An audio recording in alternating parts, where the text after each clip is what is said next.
From hints in James Cameron interview, details gathered across article, and the way Avatar has been told through film 1, film 2, and now Fire and Ash, the end of Jake Sully's story start to come into focus. Not because of any leaks or spoilers, but because the narrative itself is closing the door. Jake Sully's story has completed the arcs that most protagonists never reach. In the beginning, he arrives as an outsider and later becomes Toruk Makto, but not just a warrior, but a symbol powerful enough to unite a divided clan in a moment of existential crisis. In the second chapter, the story deliberately takes a different approach. Jake steps away from being that symbol. His priority narrows down. He chooses his family over responsibility. He chooses his family over leadership, leaving the people behind that he swore to protect in an attempt to end the cycle of violence before it consumes everything he loves. Yet, the core theme never changes.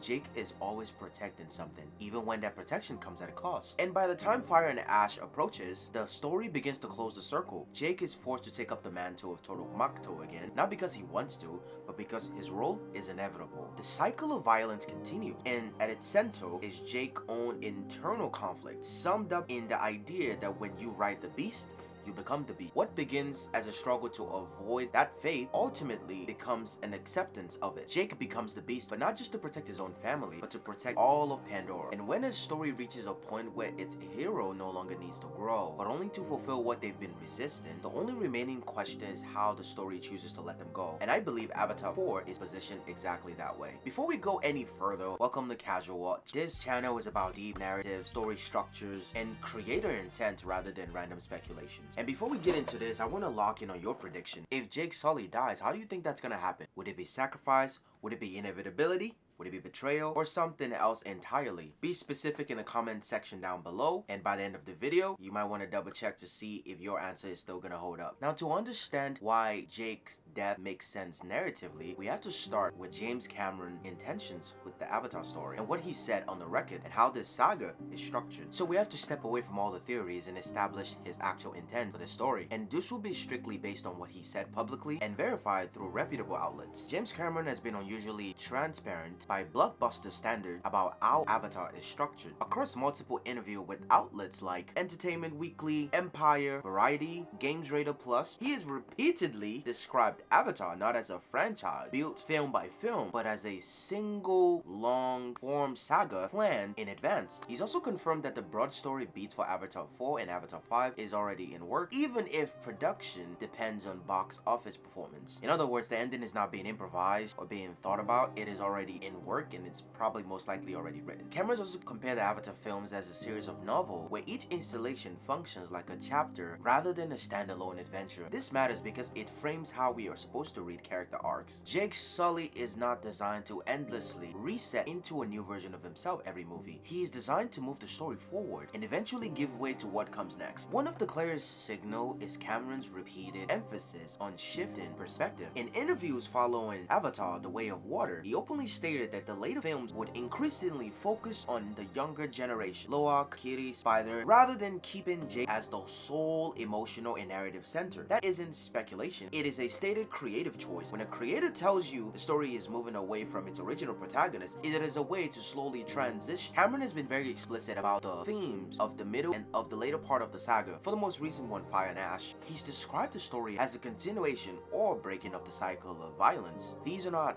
themes that escalate towards triumph, they escalate towards consequences. And historically, Cameron uses consequences, not survival, to give his stories a lot of emotional weight. There's another detail that often gets overlooked. Cameron also said if Avatar 4 and 5 were never made, that he would publicly reveal the planned story in a press setting. That alone confirms something very critical. The arc is already complete in his mind. Jake role as a defined endpoint whether or not we see it on screen. To be clear in this matter, Cameron never stated that Jake would die in Avatar 4 publicly. There is no quote that confirms that outright. What is confirmed is the structure of the story. A planned ending, a generational shift, a thematic movement towards legacy and consequences, and a deliberate repositioning of Jake from the center of the story. And once you establish that, the narrative question is no longer would Cameron kill Jake? It becomes what purpose does Jake continues to live actually serves at this stage of the story. That's where analysis begins. In the first film, Jake doesn't win a war,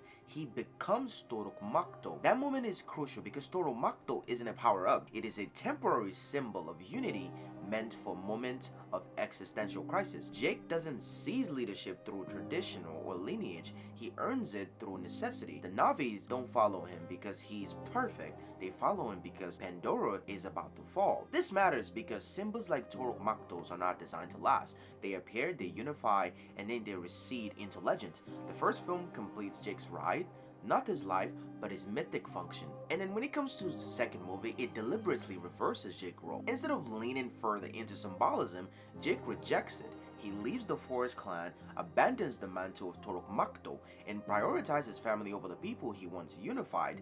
Narratively, this isn't cowardice, it is an attempt to break the cycle of violence. But that choice alone creates tension. Jake doesn't stop the war, he just relocates it. The violence follows him, and worse, it becomes very personal. The death of Neytiri isn't just loss, it is proof that stepping away from responsibility does not end a conflict. It only delays it and often concentrates the damages. This is the midpoint of Jake's arc, the illusion that withdrawal can stop one's destiny. By the time we reach Fire and Ash, the story is no longer asking whether violence will continue, it is asking who will carry it. The introduction of morally complex Navi, faction, and internal conflict remove the simplicity of humans versus Pandora. This forces Jake back into a role he tried to escape. And the phrase, when you ride the beast, you become the beast, isn't just a metaphor. It's Jake's internal reckoning. He knows what Toruk Makto represents. Dominance, fear, and defensive force. Or taking up that mantle again means that he's accepting that peace cannot be achieved without becoming something dangerous. This is where Jake closes in on inevitability. He doesn't become the beast for glory or leadership. He becomes it to contain something worse. Not just to protect his family anymore, but now to protect Pandora and all of its people. So at this point, Jake has now completed transformation, failed at withdrawal, accepted responsibility again. There is no new internal evolution left.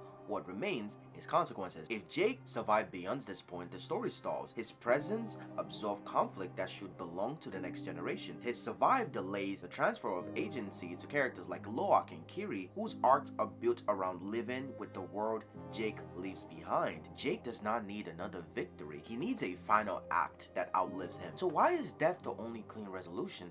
Well, narratively, Jake will cement Toruk Makto as legend, and the illusion that power can be wielded safely forever, force Pandora to move forward without its strongest protector, and most importantly, it completes the cycle. Jake begins as a man running from a broken world and end as someone willing to be broken so that another world can survive. This isn't a tragedy, this will be a completion of his character, full circle. Before closing this out, there's something I would like to address because I actually went out looking for it. I researched previous Toruk Makto figures mentioned in Navi history, trying to find records of how they lived and how they died, expecting that their fate might reinforce this pattern. And the truth is, there isn't any canonical material that clearly documents the death of earlier Toruk Maktos. What exists are fragments, legend, oral history, and symbolic references. And ironically, the absence kind of strengthens the conclusion. Toruk Makto was never meant to be a permanent role with a recorded ending. It was meant to appear in a moment of crisis and then pass on to legend. The lack of documented death reinforced the idea that Toruk Makto isn't remembered for how they lived afterwards,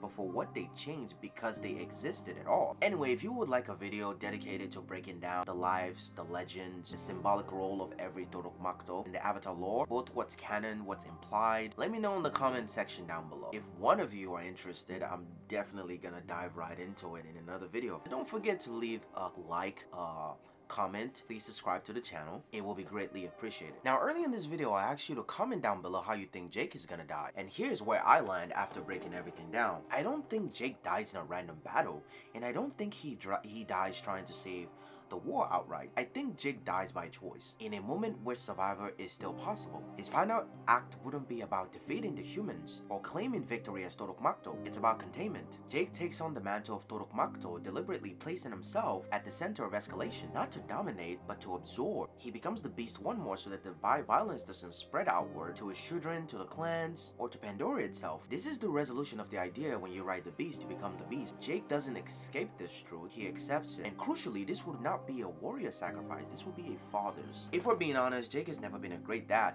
He's very distant, he's very demanding, emotionally closed off, and often wrong. That's why his death isn't about strength. It would be about responsibility. He chooses a future where his kids don't have to inherit his role, his war, or his guilt.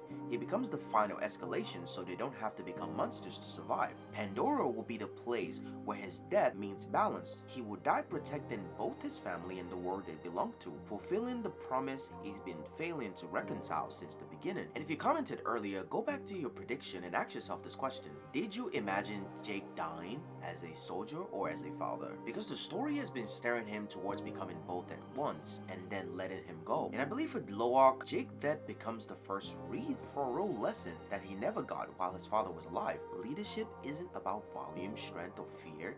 It's about restraint. Loak grows up watching what unchecked violence costs, and Jake's final choice teaches him that protecting a world sometimes means refusing to rule it. And to Kiri, Jake's death becomes a living reminder that power without balance corrupts even good intentions. If Kiri is truly Ewa adjacent, whether as a conduit, an anomaly, or a symbol, then Jake would represent the human limits within that system. And even for a character like Quaritch, Jake's death removes the one enemy Quaritch has built his entire identity around. Quaritch is forced to confront the emptiness of his own purpose. The world continues, but the personal obsession doesn't. And for Pandora itself, Jake's becomes something more enduring, a boundary in memory. His story teaches that unity born from domination is temporary, that power always demands a cost, and that survival without restraint leads to extinction. The great Toruk Makto ends not as a crown to chase, but as a warning etched to collective history. Anyway, that's my conclusion on Jake's and why his death will happen and matters. If you commented earlier with your own theory, please go back and see and tell me how it compares to mine. And if you want to follow up on how the conflicts will continue after Jake's death, politically, spiritually, and through the next generation, let me know down in the comment section below. This is Casual Watch.